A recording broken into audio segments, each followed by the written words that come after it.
भारत निर्वाचन आयोग ने मतदाता जागरूकता अभियान में उत्कृष्ट कार्य के लिए केंद्र सरकार के bureau of outreach and communication यानी बीओसी के प्रधान महानिदेशक सत्येंद्र प्रकाश को अवार्ड के लिए चुना है।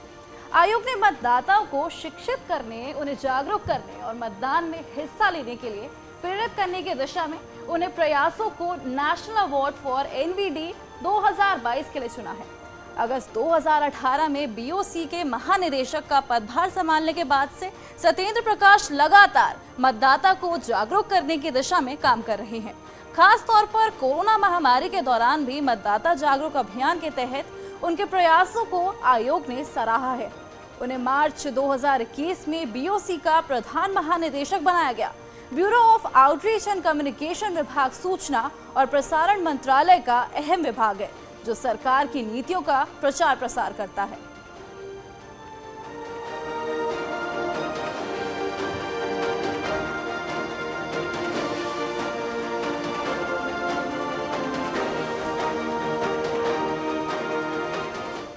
द ग्लोबल वेटलैंड आउटलुक 2018 के मुताबिक वेटलैंड का नुकसान प्राकृतिक वनों की तुलना में 3 गुना तेज है।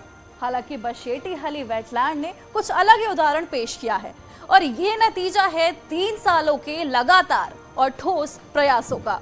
बशेटीहली वेटलैंड को WWF इंडिया द्वारा 3 साल की वेटलैंड संरक्षण पहल के चलते फिर से जीवंत किया गया है, जिसमें समुदाय, उद्योगों, ग्राम पंचायत सदस्यों के नेतृत्व में एक मल्टी स्टेक होल्डर कमेटी शामिल है।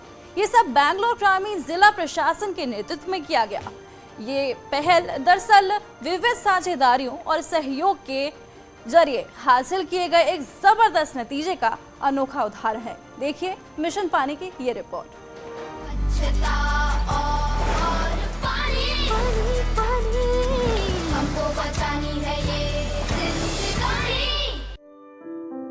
The district where we are here now, Bangalore Rural District, it is under a severe water crisis and the groundwater level is gone down from the surface approximately 1500 feet. And the surface water bodies which are there, available sources of water like wetlands, ponds, temple tanks, they are all in a very degraded state. So there are the local community or the local villages around this wetland, many industries here in the Bashetihalli Apparel Park, the Gram Panchayat and the schools and the colleges. So it's like a full of different type of stakeholders.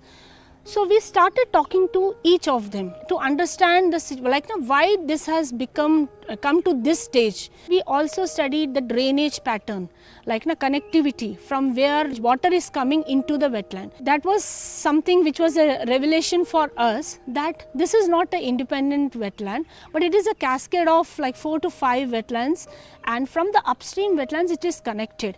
And because the connectivity is lost or degraded, the water is not coming into this wetland, and also the catchment is degraded. We made wetland mitras, who are the friends of the wetland from the local community, and we did capacity building for them.